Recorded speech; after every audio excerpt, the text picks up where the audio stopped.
Well, let's go over to my neighbor's and see how to change the oil on an inboard. This boat is not on a trailer, so I'll have to change it over the water. The first thing you do is get it out there and warm up the engine if possible.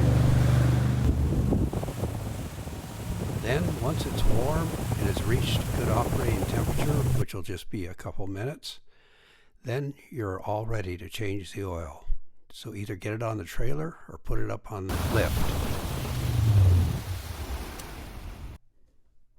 Open the engine hatches and locate the drain hose.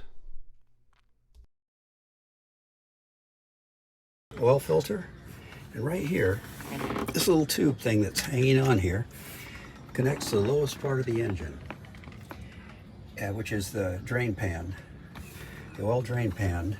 And so you have to snake that out. The very back of the boat, over there's a hole for it.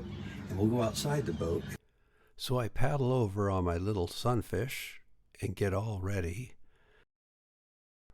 Just look how your boat is constructed, because you have to get that drain plug out and anything else that is in the way.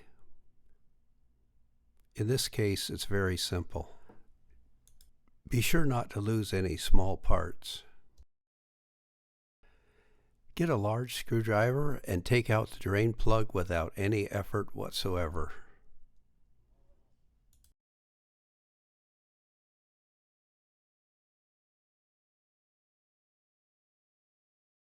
Next, take a piece of wire and shove it through the drain hole, keeping it as low as possible, and that you will connect to the hose.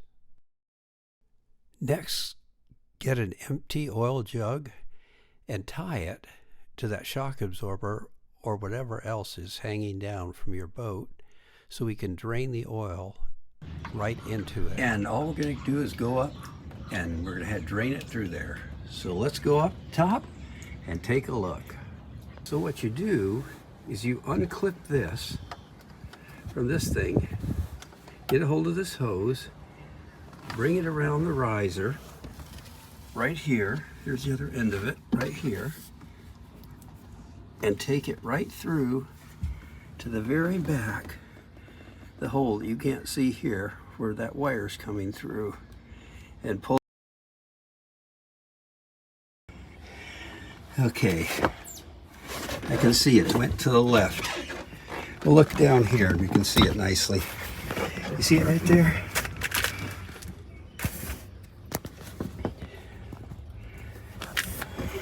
So you just get it, hold on to it, of course, and you snake it around to about the lowest. Keep it as low as possible. Make sure if it goes over anything that it doesn't gain any elevation, because you want that oil to drain from the pan that's underneath there all the way out the back there. So I brought it all the way to the front here. Now I've got it right over here towards the front. It's very nice and low. Now I just need to connect it. Then I hook this up to that little wire.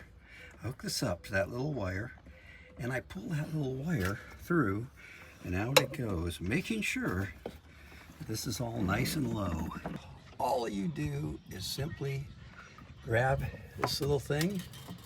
To do, see it's connected to it, is just pull that wire out, and out she comes. And you're good. You're ready to drain.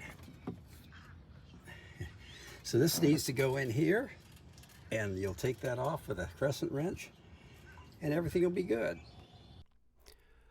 Once you've removed the plug with 2 crescent wrenches, one holding, the other turning, then it's open, it's higher than the level, so be very careful and flip it down in there and the oil will start to run out slowly. It'll take maybe 2 or 3 hours. The back side of the container will show you how many quarts have been drained.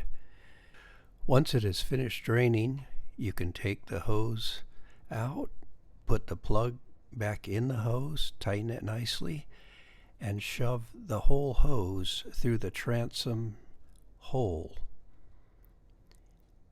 Then all you have to do is put the plug in that transom and connect any or other hardware on the outside.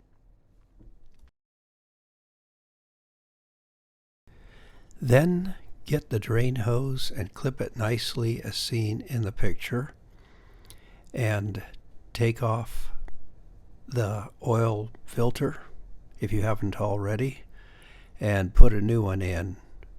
All you do is screw it on until it touches, the two mating surfaces touch each other, and then from that point on you want to screw it on clockwise 3/4 of a turn exactly, or basically just about as hard as you can turn it with your bare hands. Then fill with the recommended oil, shut the oil cap, and double check everything, and you're ready to roll.